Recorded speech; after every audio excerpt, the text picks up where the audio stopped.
आज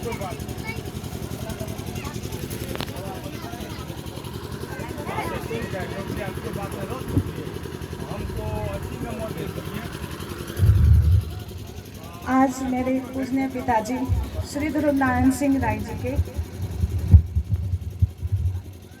आमरण में उपस्थित सभी मेरे गुरुजन और मेरे संबंधियों सभी को मेरा प्रणाम है और धन्यवाद। आज के इस अवसर पर आप लोग उपस्थित हुए और आज के इस अवसर को आप लोगों ने महत्वपूर्ण बनाया। सभी को पुनः धन्यवाद। ये आज कोई कविता तो नहीं मैंने लिखी है अपने पापा के लिए, लेकिन उनके ही द्वारा लिखी गई एक पुस्तक है, अंगूठा बोलता है। तो उसी पुस्तक में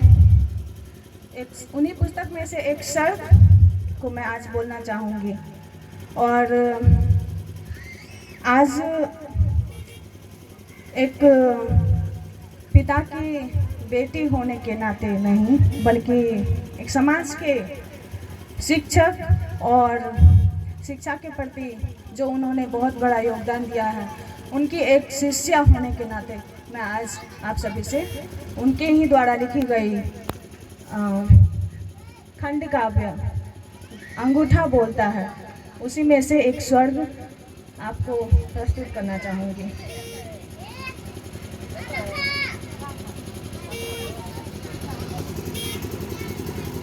सबसे पहले अंगूठा बोलता है के बारे में बहुत सारे लोग जानते ही होंगे और सभी को पता होगा। अंगूठा बोलता है यह पुस्तक, यह खंड काव्य किस विषय में लिखी गई है? यह खंड काव्य एकलव्य जो हमारे युग के नहीं बल्कि हमारे से पहले, बहुत पहले युग में एकलव्य एक शिष्य और उनके गुरु द्रोण के बारे में यह कविता लिखी गई है। और महाकवि ध्रुव नारायण सिंह राय जी का कहना है कि इस समाज में जितने भी बड़े तबके के लोग हैं या बड़े स्थान में पहुँचे हुए हैं, उन्होंने कहीं ना कहीं अपने से छोटे को या अपने से अव्वल को दबाना ही मुनासिब समझा।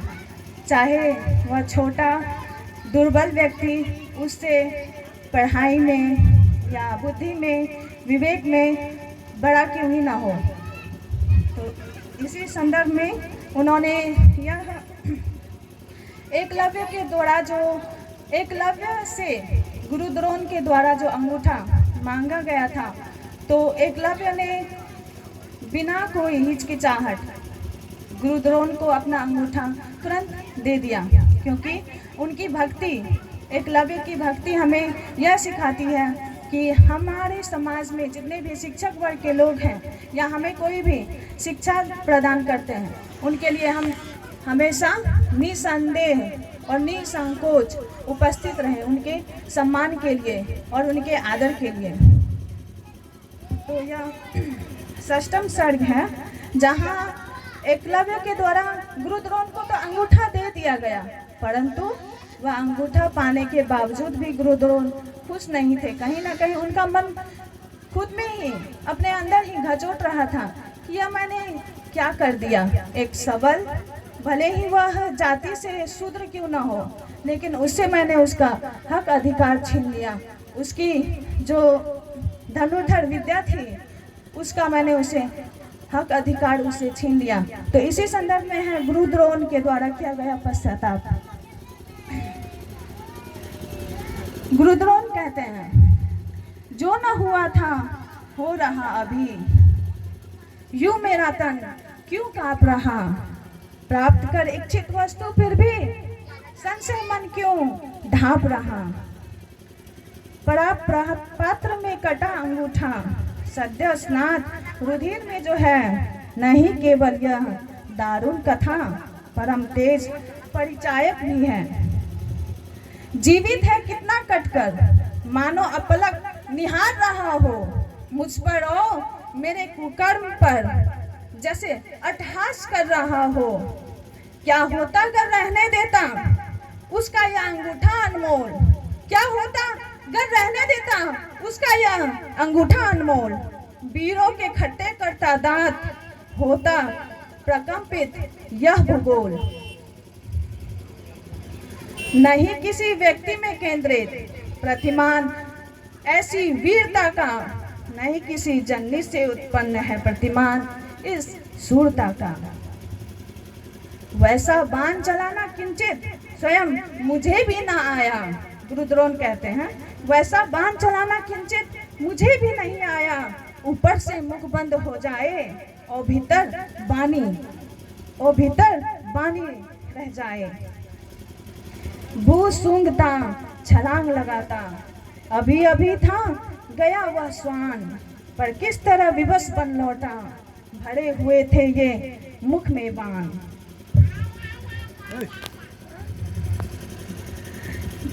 भेद का हस्त लाघव अपूर्व, पूर्णतः अविश्वसनीय कर्तव्य। लगता नहीं कि वास्तविकता वह जादुई चमत्कार हो सब।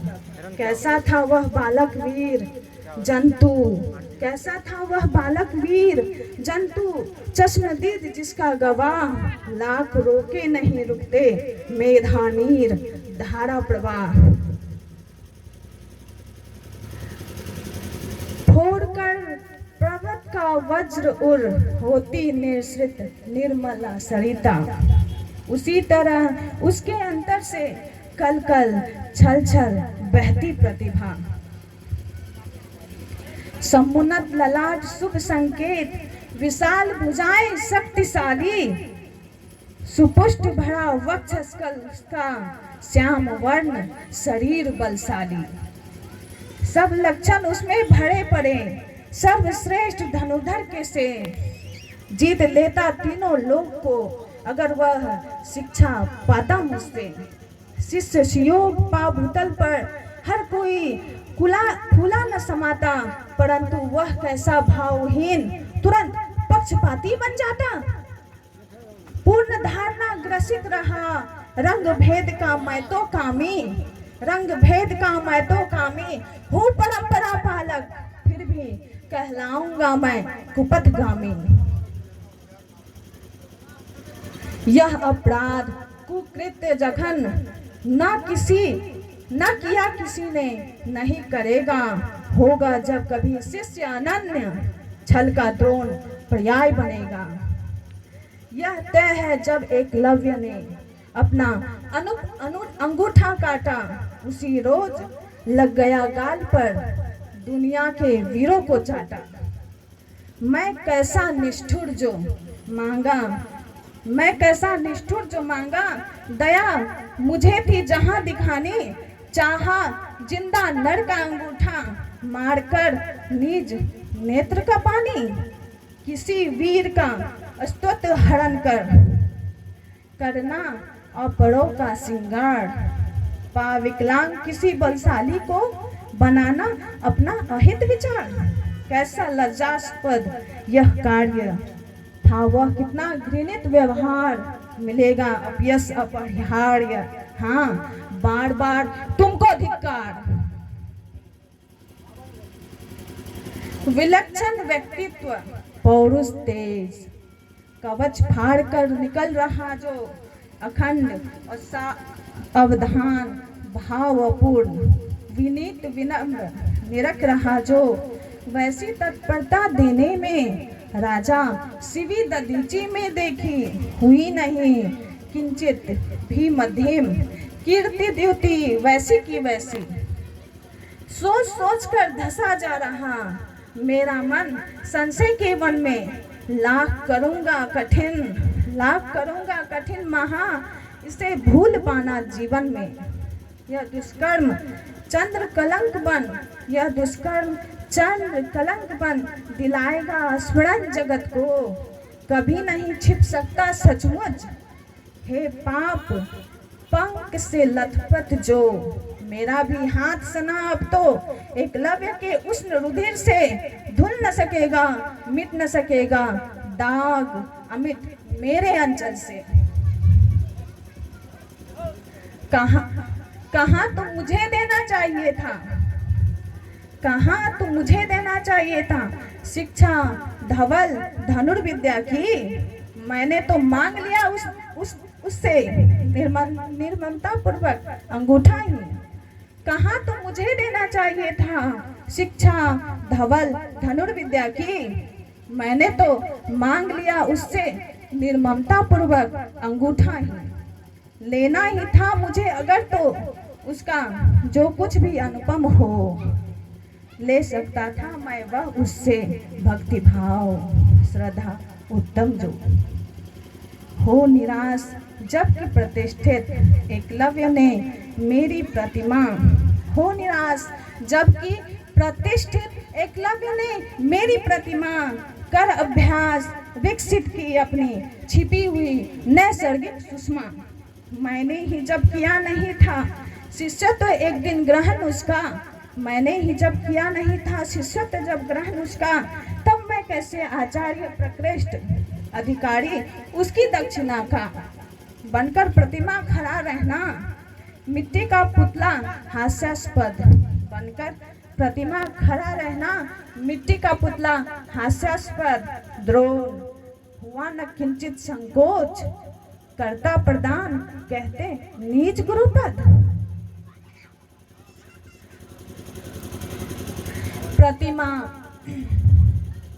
प्रतिमा वह तो एक निमित्त मात्र। सच्ची तो है उसकी प्रतिभा उसके अंतर में निवर्तमान महायज्ञ की सुपवित्र समिधा। मैं बनायु प्रसिद्ध पातकी लेकर अंगूठा क्या पाया। वह बना अक्षय यश का भागी। मैंने व्यर्थ निज धर्म गवाया। मेरे लिए तो होना चाहिए, यहाँ समानता की बात कर रहा है। फिर वह एक गुरु को अपने सभी शिष्य के प्रति समानता का भाव होना चाहिए। तो गुरु द्रोण इसी भावना में यहाँ कह रहे हैं कि मेरे लिए तो होना चाहिए क्या कर्ण क्या कुंती जाया।